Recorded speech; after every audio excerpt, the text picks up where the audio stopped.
اللہ سمجھ میں آئے کیا چکر ہے, کس طرف لوگ چلے گئے. حضور غوث اعظم رضی اللہ تعالیٰ عنہ 16 گھنٹے دین کا کام کرتے, 16 گھنٹے اتنا پڑھا پڑھایا.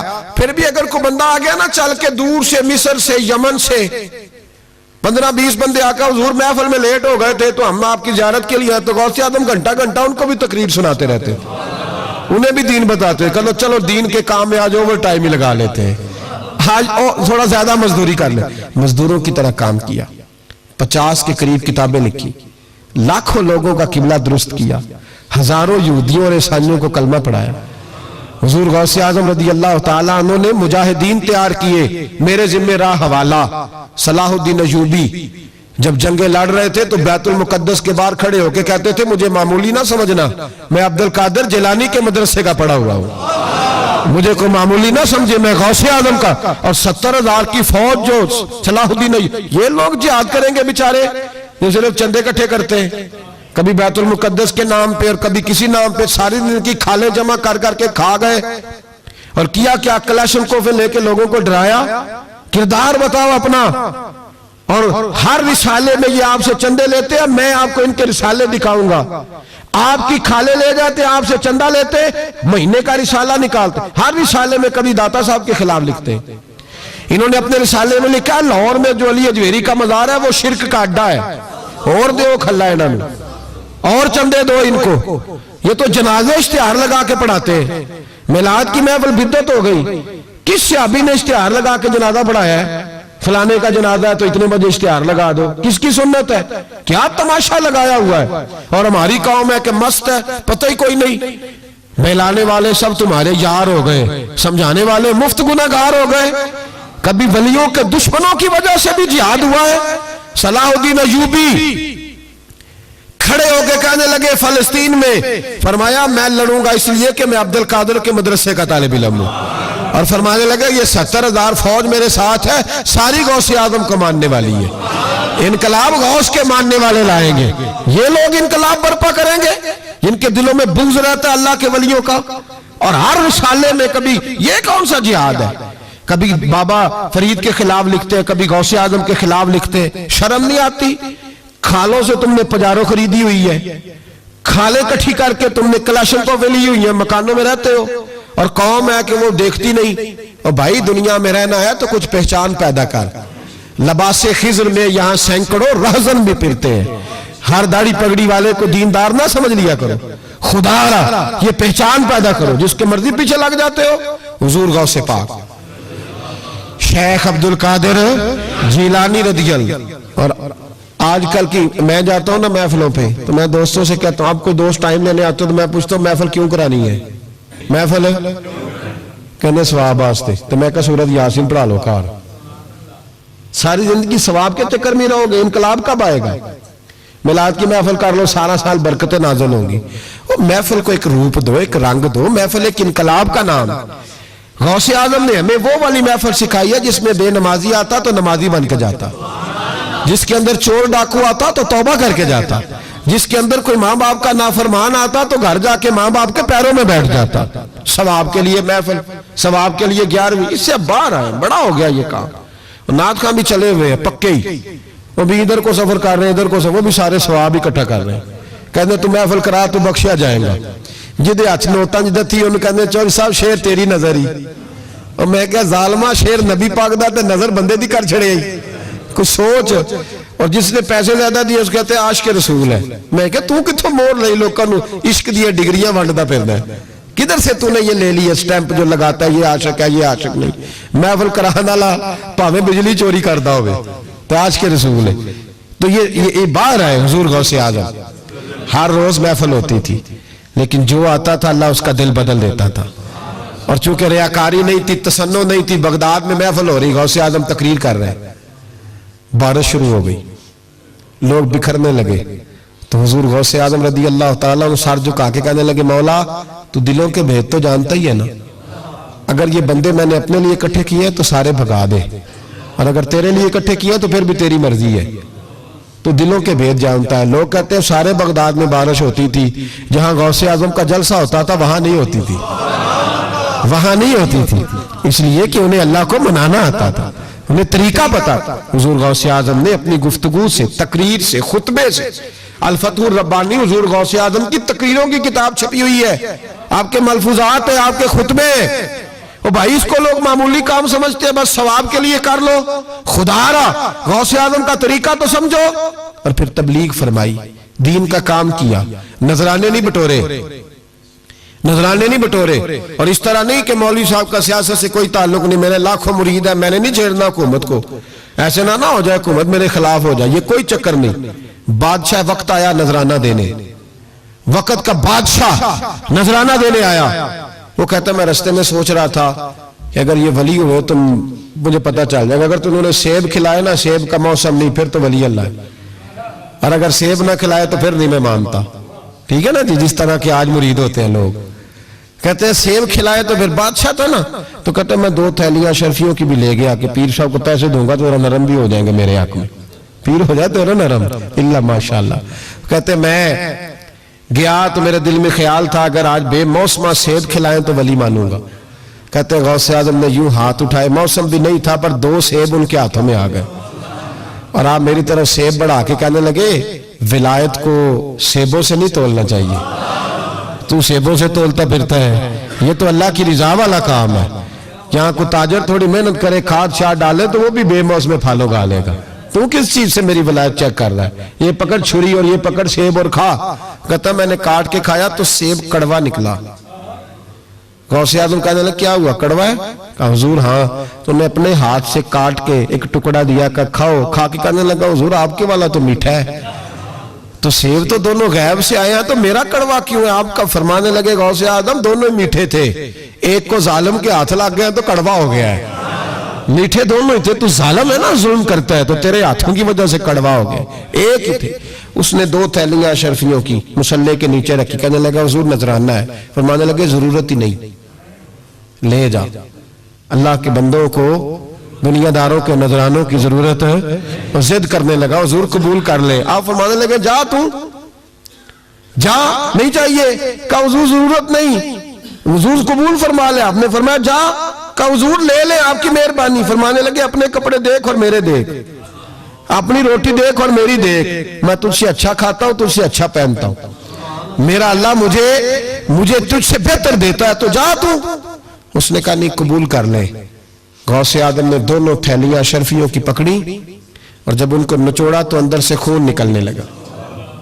غوث اعظم فرمانے لگے غریبوں کا خون نچوڑ کے مجھے نذرانہ دینے آ گیا ہے؟ غریبوں کا خون نچوڑ کے؟ پیر صاحب نے کبھی پوچھا نہیں فیکٹری والے سے کہ تم مزدوروں کے ساتھ کیا علاج کرتا ہے؟ پیر صاحب نے کبھی سوال نہیں کیا کہ یہ جو لے کے آ رہا ہے کہاں سے لے کے آ رہا ہے؟ غوث اعظم رضی اللہ تعالیٰ عنہ فرمانے لگے میں تیرے پردے نہیں کھولنا چاہتا تھا، تو باز ہی نہیں آ رہا، غریبوں کا لہو نچوڑ کے تو مجھے نذرانہ دینے آ گئے ہو۔ فرمایا نکل جا، ورنہ یہ خون اتنا بہاؤں گا کہ تو بھی بہ جائے گا، تیرا محل بھی بہ جائے گا۔ لوگوں کا خون نچوڑ کے مجھے نظر نیاز دینے آ گئے ہو۔ حضور غوث اعظم جواں فکر، جواں سوچ، انقلاب مزاج صوفی تھے، جمعے کا خطبہ دینے آئے تو ایک شخص نے کہا حضور ایک ظالم آدمی کا گورنر بنا دیا ہے بادشاہ نے بغداد کا، کہنا چاہیے تھا نا میری مسجد میں بڑا رش ہے، مجھے کیا لگے، میرے مدرسے میں طالب علم ٹھیک ہے، لنگر صحیح پک رہا ہے، ٹھیک ہے بناتا ہے تو بناتا ہے، پھر لوگوں پہ ظلم ہوگا نا، لیکن یہ طریقہ دین کا طریقہ نہیں۔ لوگ ظلم کا شکار ہوتے رہے، حکومتیں مرضی کرتی رہے، صوفی کہے میرا نہ کوئی مخالف ہو جائے۔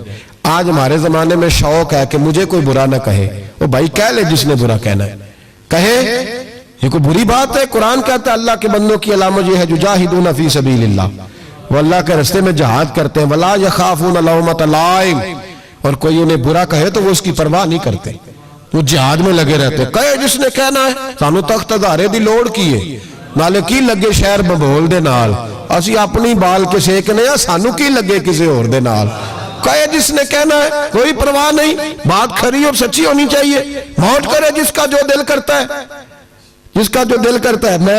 ایک جگہ میں نے بڑی تگڑی تقریر کی کہ سیالکوٹ کے قریب بڑی سخت 2 4 5 نعت خان تھے، وہ بھی عشق کی ڈگریاں بانٹ رہے تھے اور بڑے انہوں نے نوٹ کٹھے کیے تھے، اوپر سے میرا نمبر لگ گیا، تو میں نے انہیں کہا، وہ ایک بڑا شور کر رہا تھا یوں کر دیں گے ختم نبوت کے لیے، یوں کر دیں گے، تو داڑھی بالکل تازی صفائی کرا کے آیا، امام سے سیدھا محفل پہ آ گیا تھا. میں کہ بیلیا تیرے کو داڑھی دا پار تے چکیا نہیں جاندہ تے سارے دین دا کیویں چکے گا؟ وہ تو چکلا ہے, وہ تیرے کو تھوڑا جہا بھی نہیں چایا جا رہا.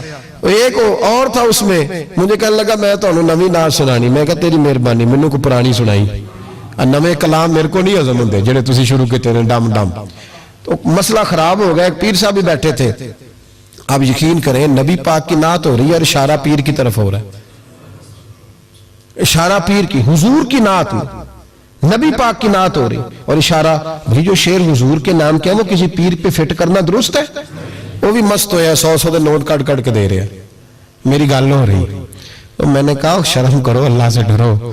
اور باہر نکلے گئے تو ٹائر پنکچر تھا گاڑی کا, گاڑی کا ٹائر پنکچر تھا. تو میں ایک بندے نو کیا بھی انہیں پہنچنا ہے, اس دن مجھے واپس وزیرآباد بھی آنا تھا, ٹائر پنکچر ہو گیا. تو میں نے کہا لگا کسی نعت خانے کے علم آ رہا تو اڑی گھٹی نو تسی چھڑ دے نہیں نا کسی دی گل, تو انہیں دوجہ بھی کر چھڑنا سی, وہ دی مہربانی سمجھو نے ایک کیتا ہے.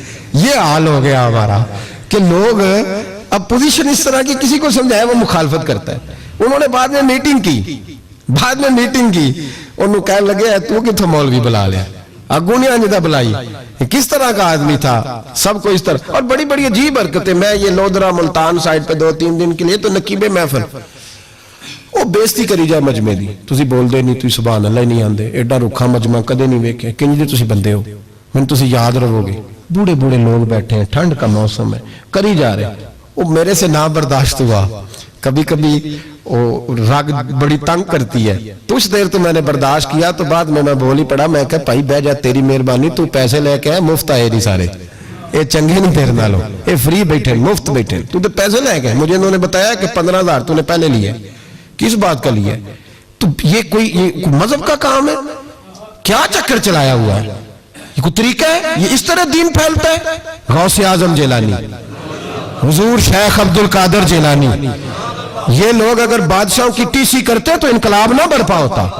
حضور غوث اعظم رضی اللہ, اور جو آ رہا ہے چودھری صاحب عاشق کے رسول ہیں, اس لیے کہ 50,000 دیا محفل میں, تو بس 50,000 کا عشق مل جاتا ہے. کیا تماشا لگ گیا؟ غریب آدمی میلاد کی محفل میں بھی ویڈیو کے پیچھے بیٹھتا ہے, نہ ساڑھ کو دتھی ہے نہ آگے انہیں ہے. کیا اس چکر سے باہر آئے؟ غوث اعظم رضی اللہ تعالیٰ عنہ اس لیے لتاڑ لیتے تھے یہ لوگ کہ ان کے اندر لالچ نہیں تھا, کسی شخص کے ساتھ کوئی ذاتی مسئلہ نہیں تھا. بڑی مخالفت کی لوگوں نے ان کے زمانے میں بھی ان کی. جمعہ پڑھانے آئے, ایک شخص نے کہا حضور ظالم آدمی گورنر بنا دیا بادشاہ نے. غوث اعظم نے منبر پہ چڑھ کے فرمایا میں جمعہ پڑھانے لگا ہوں, میرا جمعہ ختم ہونے سے پہلے پہلے میرا حکم ہے کہ بادشاہ گورنر بدل دے. یہ نہیں کہا میرا بیٹا بنا دے, میرا مرید بنا دے, وہ میرا رشتہ دار لگا دے. فرمایا حکم دیتا ہوں کہ جمعہ ختم ہونے سے پہلے گورنر بدل دو, ورنہ میرا نام عبد القادر جیلانی ہے, جمعے کے بعد میں خود بدل دوں گا, میں بدل دوں گا جمعے کے بعد. ہر مشکل دی کنجی یارو ہاتھ مرداں دے آئی, میں بدل دوں گا جمعے کے بعد, اور تم دیکھو گے بدلا جائے گا. لوگ کہتے ہیں جمعے کی نماز پڑھ کے نکلے تو بادشاہ دروازے پہ کھڑا تھا, کہنے لگا حضور مہربانی کرے ناراض نہ ہونا, بدل دیا گورنر. ہم نے گورنر, یہ شان تھی غوث اعظم کی کہ غوث اعظم جو کہہ دے رب ویسا کر دے. لیکن عاجزی کیا تھی؟ شیخ سعدی فرماتے ایک بوڑھے کو کسی شخص نے بیت اللہ کے ساتھ پتھر پہ سر رکھ کے روتے دیکھا, اور وہ بزرگ بوڑھے کہہ رہے ہیں یا اللہ قیامت کے دن مجھے اندھا کر کے اٹھانا, اندھا کر کے, کہیں ایسا نہ ہو تیرے نیک بندوں کے سامنے میں شرمندہ ہو جاؤں, اور مولا مجھ سے درگزر والا معاملہ کرنا, مجھ سے سوال نہ کرنا, میں کمزور ہوں. رو رہے ہیں. کہتے میں قریب گیا تو میں نے جا کے دیکھا کہ پتہ تو کروں کون گناہگار ہے, میں بھی اس کے لیے دعا کرتا ہوں. وہ بزرگ کہتے ہیں جب ان بزرگوں نے چہرہ اٹھایا تو میری چیخ ہی نکل گئی, یہ تو غوث اعظم جیلانی ہے. ایک طرف راتی ساری کر کر زاری, نیند اکھاں تھی توندے, فجر اوہی گناہگار کا آون, سب تو نیوے ہوندے. جن لوگوں نے سینکڑوں سال ہو گئے جن کو گئے, اور آج بھی ان کی جلائی ہوئی شمع روشن ہے. جنہوں نے اپنی زندگی ساری دین کے کام میں لگائی, 40 سال تک ساری رات اللہ کی عبادت کی, کتابیں لکھی, دین پڑھایا, لیکن جب رب کے ساتھ تعلق ہوا تو کہا نہیں ہم کمزور ہیں, یا اللہ معافی دے دے. بھائیو ہمارے بزرگوں نے ہماری تربیت کی, انہوں نے ہمیں سمجھایا, انہوں نے ہمیں کہا کہ فیض فیض اس چیز کا نام نہیں کہ تو کہے بڑے میرے بارے نیارے ہو گئے، دکان چمکنے لگی. فیض تو یہ ہے کہ تیرا دل دین سے کتنا جڑا ہے، تیرے اندر روحانیت کتنی پیدا ہوئی، اخلاقی قدریں تیری کتنی بحال ہوئی. غوث اعظم سے کسی نے کہا تو حضور دعا قبول نہیں ہوتی، فرمایا 3 شرطیں ہیں، تیری ہر دعا اللہ قبول فرمائے گا. کہا حضور کون سی؟ فرمایا رزق جب بھی کھانا حلال کھانا، اور تیری زبان سے کبھی رب کی ناراضگی والا فکرہ نہ نکلے، اور جب تو بات کرے تو نفس کے لیے کبھی نہ کر، اللہ کی رضا کے لیے کر. عبد القادر وعدہ کرتا ہے تو جو دعا بھی کرے گا مالک تیری قبول فرمائے گا. اپنے نفس کی رضا کے لیے، اپنے باطن کو خوش کرنے کے لیے سارا دن داستانے نہ چھیڑ، اللہ کی رضا کے لیے بول. ہم کتنا بولتے ہیں لیکن نفسانی باتیں، نفسانی خواہشیں، یہ کہنے کے لیے کہ لوگ نیچا دیکھ لیں گے کیا ہو جائے گا. خدا را اللہ کی رضا کے لیے جب بولیں گے تو اللہ راضی ہوگا.